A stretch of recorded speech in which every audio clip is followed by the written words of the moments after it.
Èèyàn lé ò lẹ ṣe káàbọ̀ sí Mashola Gist TV. Gist tèmi bí a ṣe gbọ́, wọ́n ní àǹtí wa fashion wọ́n ní ṣe ló gba ọ̀dọ̀ Ropo lọ o, tí ó sọ wípé ilé tí ó wà l'Abuja, wípé òun ló ní ilé tó wà l'Abuja, bí ìwé ilé ṣe dọ́wọ́ ẹ̀ àmọ́.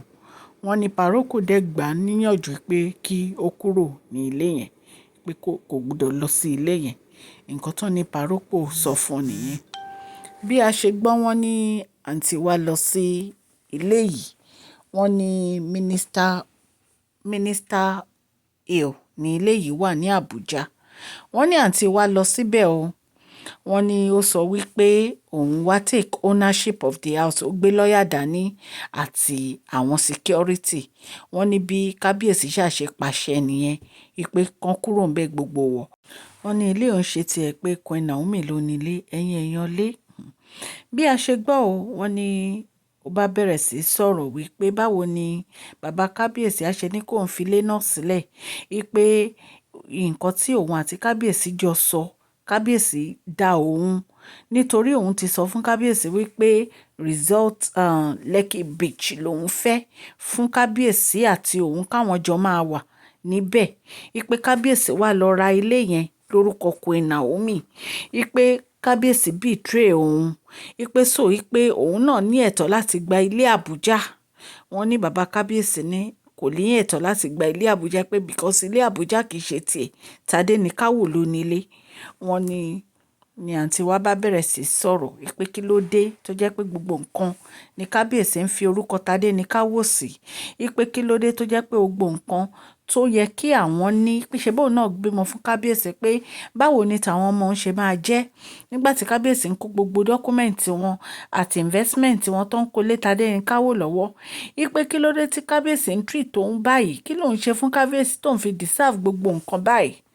Wọ́n ní àǹtí wa ro ẹjọ́ ilẹ̀kùn. Èèyàn lé, ẹ jẹ́ kí n kí ẹ̀yin olólùfẹ́ mi ní ilé lóko àti lẹ́yìn òde pé ẹ káàbọ̀ sí Mashola Gist TV. Mashola Gist TV ń kí yín. Mashola Gist TV ń kí yín. Adúpẹ́ atọ́pẹ́dá. Mashola Gist TV ń kí yín. Mashola Gist TV ń kí yín o. Ó ní ẹ ṣé o, lọ́wọ́ ọkùnrin, lọ́wọ́ obìnrin, lọ́wọ́ ọmọdé, lọ́wọ́ àgbà, lórí gbogbo bẹ́ẹ̀ ṣe ń comment, tẹ̀ ń like, tẹ̀ ń share. Adúpẹ́ ní ọwọ́ gbogbo yín. Mashola Gist TV ń kí yín. Ẹ̀yin olólùfẹ́ wa, ẹ káàbọ̀ sí Mashola Gist TV. Ṣé àlàáfíà ni ẹwà gbogbo lè ń kọ́? Orúkọ mi ni Mashola, kò yí padà. A máa ń sọ̀rọ̀ nípa celebrity gist, royal gist, politics àti gbogbo nǹkan tó ń ṣẹlẹ̀ ní agbègbè orílẹ̀-èdè bàbá wa ní ilẹ̀ Nàìjíríà.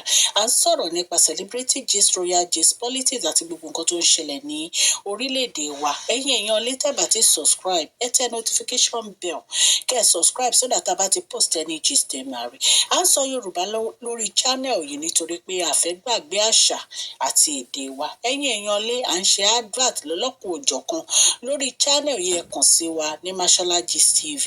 Ọlọ́run Elédùmarè á bá mi gọ́wọ́ yín sókè o.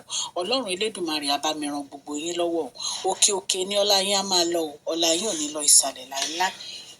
Wọ́n ní bí àǹtí wa bó ṣe bẹ̀rẹ̀ sí rìn kiri nìyẹn o, tí ó gba Àbújá lọ, tó lọ gbé lọ́ọ̀yà lọ síbẹ̀, tó ní kí Queen Naomi jáde àti àwọn tó ń ṣiṣẹ́ fún Queen Naomi ní Àbújá pé kán jáde níbẹ̀, wípé òun ni new owner.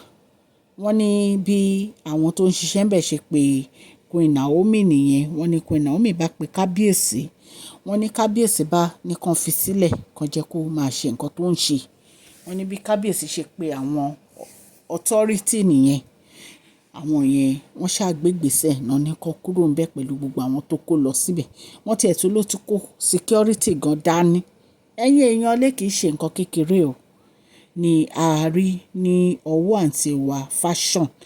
Allegedly bí a ṣe gbọ́ àmọ́ bóyá lóòótọ́ ló ṣẹlẹ̀ o, ṣùgbọ́n nǹkan tá a gbọ́ làwa torchlight sí.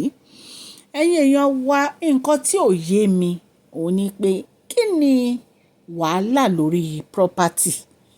Ẹni ẹlẹ́ni tó ní property, wọ́n ṣiṣẹ́, wọ́n fi gbogbo ara ṣiṣẹ́ náà fi lè kọ́ property yẹn. Nígbà tí bàbá wa erin ńlá ń kọ́ property tó kọ́ yìí, níbo ni ìwọ wà o àǹtí wa fashion? Ṣé o bá wọn gbé sìmẹ́ǹtì ni àbí ìwọ ló bá wọn ra páànù àbí ìwọ ló bá wọn ra àwọn windows gbogbo nǹkan tán fi síbẹ̀?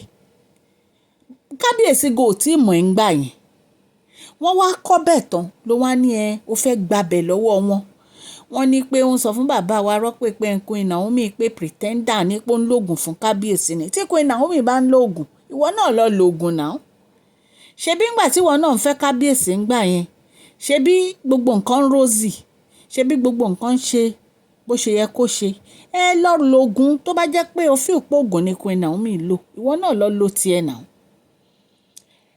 I just don't understand ìjà tẹ̀ ń jà. Kábíyèsí ṣì wà láyé lẹ́ ń ṣe báyìí o. So kábíyèsí ti mọ̀ wípé nǹkan báyìí máa ṣẹlẹ̀ ní kábíyèsí ti tètè náà ti tètè ń fún Tádé ní káwò ní property ẹ̀ náà ti tètè ń fún gbogbo àwọn ọmọ ní property wọn. Bí a ṣe gbọ́ nìyẹn pọ́n fún Princess Adéọlá àti Princess Adéwàmíwá náà ní property. Kí ló dé? Kí ló dé tó jẹ́ pé property ni ó wà after àǹtí wa fashion? Kí ló dé? Èyí lágbára o. Kábíyèsí ti mọrú yín, wọ́n ti mọrú yín dáadáa. Ọlọ́run dìídì bóyá Ọlọ́run ló bá dé kábíyèsí gan sọ̀rọ̀. Bóyá Ọlọ́run ló bá kábíyèsí sọ̀rọ̀. Allegedly bá ṣe gbọ́ nìyẹn o, àfi k'Ọlọ́run ṣàánú wa o.